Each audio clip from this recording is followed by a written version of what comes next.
What's up guys, it's Criddle here from the AnimeBallZ team with another This Is a Hanabi. This is because, well, it's Thursday, so that's when the Hanabi ones come out. Anyway, this time on This Is a bit of a step back from the real world and any slice of life sort of series that you think. We're stepping out of the real world into the demon world as we look at Bloodlad. Off the tracks.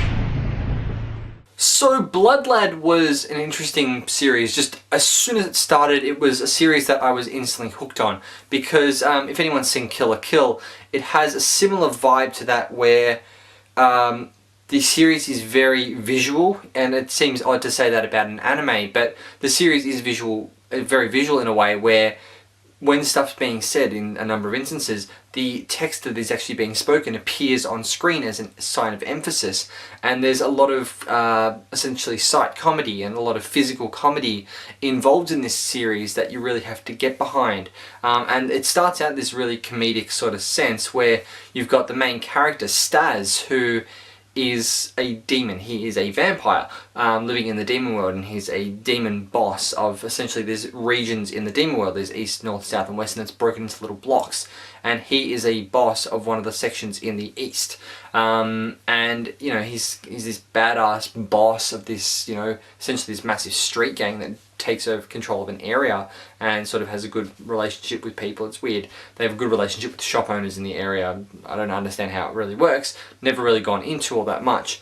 But Staz is obsessed with the human world, specifically Japan and Japanese culture. He is an otaku. For lack of a better word, you know, he loves video games, he loves manga, he loves anime, and it's such a meta series in the sense that Dragon Ball is very much mentioned, and there's a lot of other stuff that's hinted to, never explicitly stated what the series are called, but you know, there's a reference to finding these magical orbs that will allow you to, you know, bring people back from the dead, stuff like that, which is very important very early on in the series. And we have to introduce the character named Fuyumi, who is a human girl who stumbled into the demon world by accident. Now, Staz's gang knows that he's obsessed with the human world, so they find a human, and it's like, they call him on his phone. He's got a phone. It's like, hey, Staz, so we found a human girl. And Staz is like, wait, you found a human girl in the demon world? It's like, yeah, she just sort of doesn't know how she got here. She just sort of rocked up. What do we do? It's like, bring her to me. We're gonna hang out. And he starts to hang out with her, and you know, he has this attraction to her. And he's like, well, I'm a vampire. She's a human. It's what my people do. I mean, I don't want to subscribe to what my people do. I'm an individual. I'm not going to just be a vampire. I am Staz. I am really wanting to taste this woman's blood.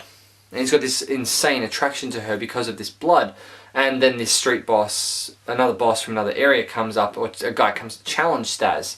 So he eventually jumps into combat and beats the ever-loving crap out of the boss, and then goes back up to his room only to find that Fuyumi has been eaten by a plant. And literally this demon plant thing is sitting in the room just chewing away, and Staz is like, what the hell, punches it, breaks it open, and the skull and bones of Fuyumi fall out. And he's just like, oh my god, the human girl, she was going to take me to the human world and we were going to go buy anime and manga in Akihabara. Oh my god, she's dead. Turn to the right, she's sitting on the couch. She's a ghost now. Turns out when anything else dies in the demon world, it dies. If a human dies, however, they turn into a ghost. And now begins the quest of Staz to restore Fuyumi into her human form and bring her back to life. Mostly so he can drink her blood. So we've introduced Staz and Fuyumi as these main two characters, Staz being our vampire protagonist, and Fuyumi being the female protagonist of the series who is a human gone ghost. The other two characters worth mentioning, essentially the main four cast members, are Belle, who is a spatial magic demon. Essentially she can create portals to anywhere. Essentially she's Chell from Portal without the gun. She can just decide, you know what, anything that has a frame I can turn into a doorway and move around from world to world. The other character worth mentioning is Wolf, who is a long-standing friend of Staz and, based on his name alone, is a werewolf. So, you know, there's that. So essentially this series is only, you know, 12 episode series, just follow 12 or 10, I can't remember, 12 or 10, following Staz and the quest to get Fuyumi's body back. I'm not so happy with the ending, but I'll get into that a bit later. Let's have a look at the voice actors behind these really cool characters as we look at The good, the bad, and the dubbers.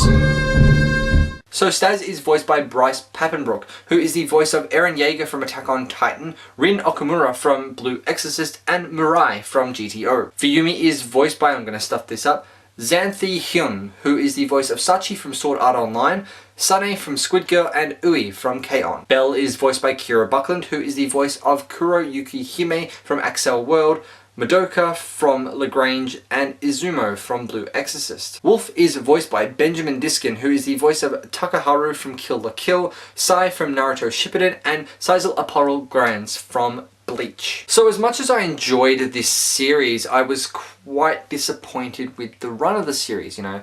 This was only a 12 episode series, which meant that the entire story was not resolved, and it's listed as the complete series. I don't know whether that means they're eventually going to do a season 2, but as it stands right now, there is no season 2, and the series just sort of stops.